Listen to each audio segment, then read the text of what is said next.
right, so you're ready to go deeper on men's rights. Yeah. The red pill. How does this all play out in today's world? We're going to take a deep dive into Up Macho by Conrad Riker. Okay. This book really digs into these ideas and a whole lot more. So fascinating. From deconstruction Yeah. to evolutionary biology. Okay. And yes, Yeah. even the impact of woke culture. Right. This book covers a lot of ground. That's great. Riker uses some pretty unexpected examples like Benjamin Franklin Oh, wow. and video game players Sure. to get his points across. Okay. So by the end of this deep dive, you'll have a better grasp on those covert contracts and how they affect your life. You know what I really appreciate about this book is how it tackles these complex topics with a direct, almost conversational style. Right. It feels like Riker is speaking directly to men who are trying to understand their place in a world that often feels like it's shifting beneath their feet. Right. It's written in a way that's very relatable. Yeah. It's not overly academic or anything like that. It's very accessible. So Yeah. let's start with this concept of deconstruction. Okay. Riker uses it to explain how the language we use shapes our reality, and more importantly, how it can be used to manipulate us. That makes sense. Ever feel like words are being twisted to fit certain agenda? Oh, yeah, all the time. That's deconstruction in action. So it's like being aware of the power of words, Yeah. how they can be used in a way to kind of like, Frame things. frame things, control the narrative. And not even intentionally sometimes, just like Right. how we use language has these built-in assumption. assumptions and bias. So you'll learn how understanding deconstruction can help you spot hidden agendas in everyday conversations. That's useful. Like, for example, Riker shows how the phrase, check your privilege, Right. while sometimes well-intentioned, can be used to shut down debate and make you feel guilty for simply existing. That's a good point. It's about recognizing the power of language and how it can be used to Control the narrative. control the narrative. Yeah. And Riker really drives this point home with a fascinating example from a classic piece of literature. Oh, really? Rabelais' Gargantua and Pantagruel. Oh. Have you ever heard of that? I have heard of that, but I haven't read it. Yeah. It's been on my list. It's a wild book. Yeah. He focuses on the story of the hand, which shows how the same word can have multiple interpretations and how those interpretations can be used to justify all sorts of things. Oh, wow.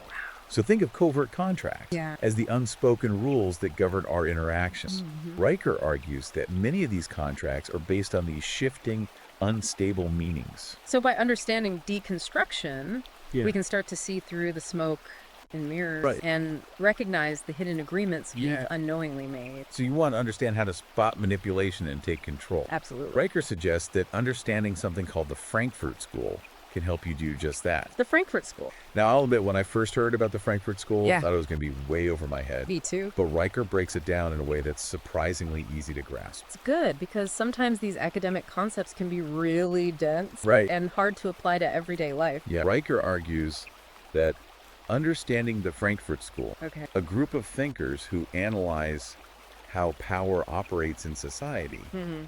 can give you a powerful red pill lens. Interesting. He breaks down some of their complex ideas, like how systems can manipulate us into feeling powerless Right. in a way that's easy to grasp. That's helpful. He even connects them to the red pill philosophy, Oh, wow. That's fascinating. which I thought was fascinating. Yeah, because I wouldn't have necessarily put those two things together. I was surprised by that too. Yeah. Especially because the Frankfurt School is often associated with, well, let's just say, a very different political perspective Right. than the red pill. But Reichel points out that both philosophies critique how those in power use logic and reason to maintain their control. So it's almost like he's saying that sometimes being too rational Right. can blind you to the bigger picture. You can get caught up in the detail. Yeah. And miss the forest for the trees. Exactly. That's a good point. And he even uses the Fukushima nuclear disaster as an example Oh, wow.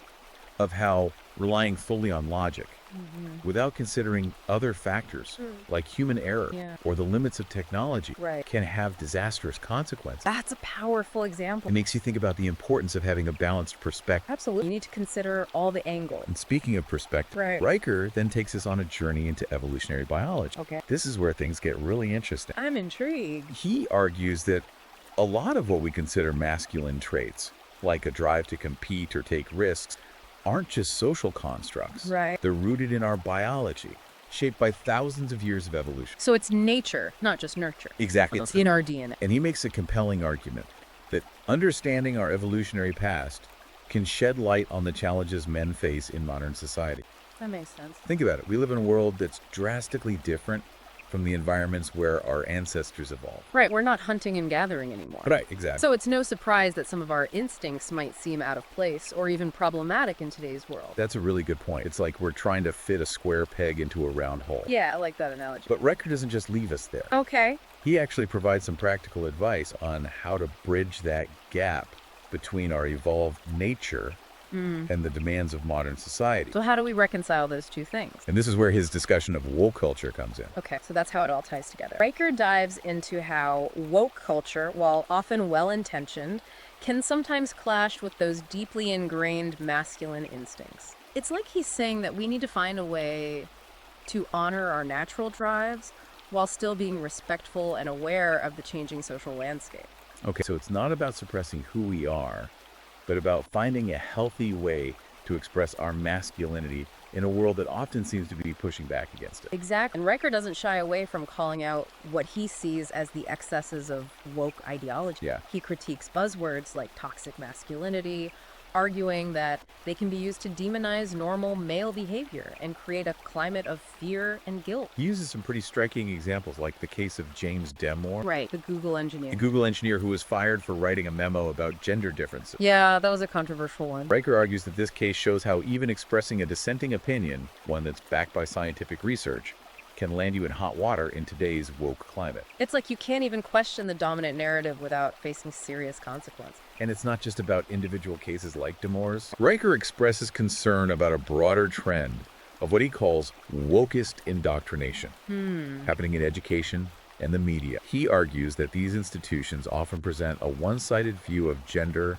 and power, framing men as the villains and women as perpetual victims. So it's like a very black and white perspective. It's like he's saying that the pendulum has swung too far in the other direction. Precisely. And he's calling for a more balanced approach, one that recognizes the complexities of gender relations and avoids demonizing entire groups of people. So if we're being told to suppress our natural instincts on the one hand, and being bombarded with messages that paint men as the problem on the other, how are we supposed to navigate this crazy world? That's where Riker gets really practical. Okay. He provides a whole toolbox of strategies for staying true to your values and navigating this new landscape. Like what? He stresses the importance of critical thinking, being aware of the power of language, and setting boundaries in your personal and professional life. So it's about taking control, not letting yourself be swept away by the current. Exactly. It's about being proactive. He even talks about the importance of humor, Oh, really? suggesting that sometimes the best way to disarm a tense situation is to make a joke. I like that approach. It can lighten the mood, Yeah. and sometimes that's all you need. Absolutely. Humor can be a powerful tool for diffusing conflict and building connection. Okay, so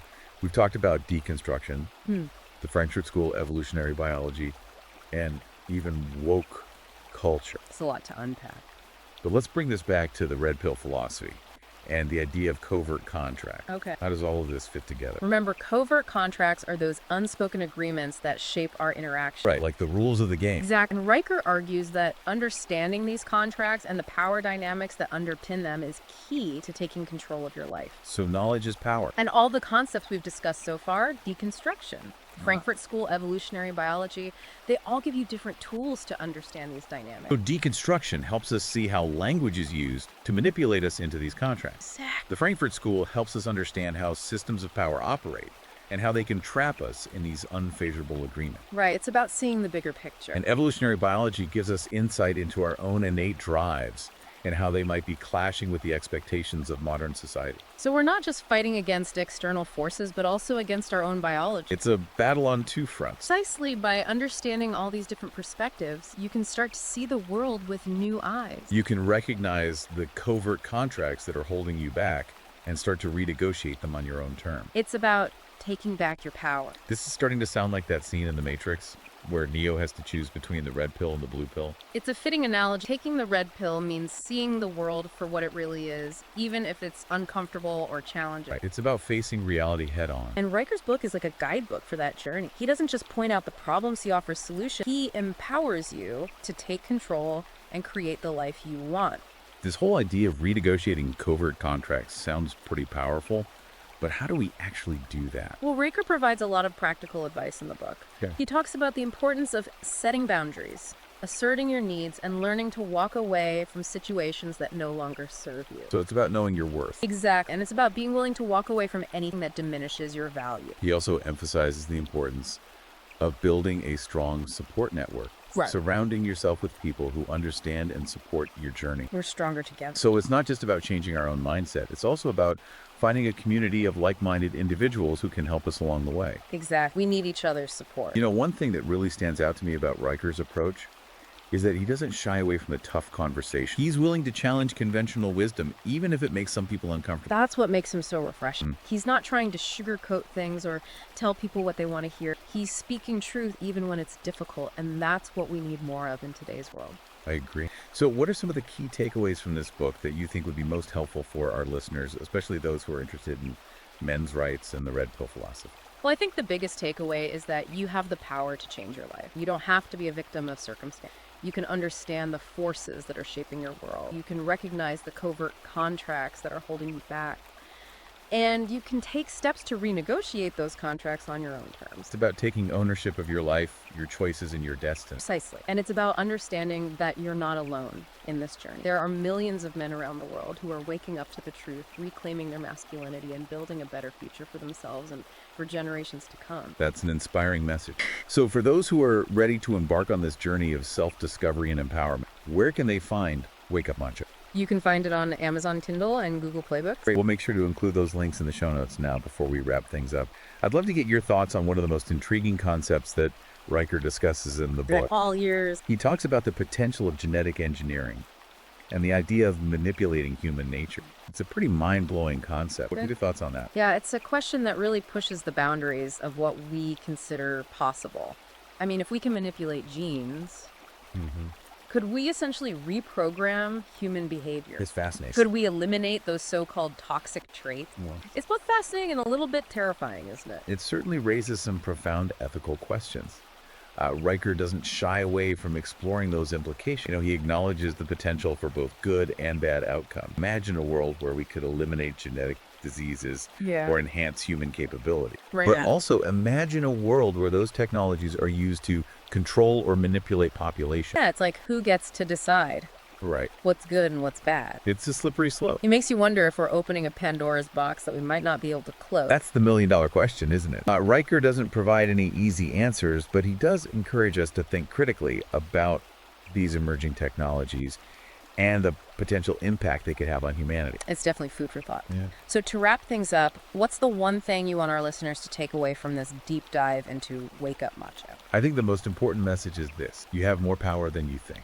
You can understand the forces that are shaping your world. You can recognize the covert contracts that are holding you back. And you can take steps to rewrite those contracts. It's not always easy, Right. but it's possible. It's about taking that red pill, Yes. seeing the world with fresh eyes, and then taking action to create the life you want. Zach, and remember, Wake Up Macho is more than just a book. It's a call to action. It's a roadmap for men who are ready to step up, take control, and create a better future for themselves and for future generations. If you're ready to answer that call, you can find Wake Up Macho on Amazon Kindle and Google Play Books. That's right. It's a deep dive. It's well worth your time. Absolutely. Well, thanks for joining me on this deep dive. It's been a fascinating conversation. It's been a pleasure. And for all of you listening out there, keep those minds sharp and remember, you have the power to shape your own reality. Until next time.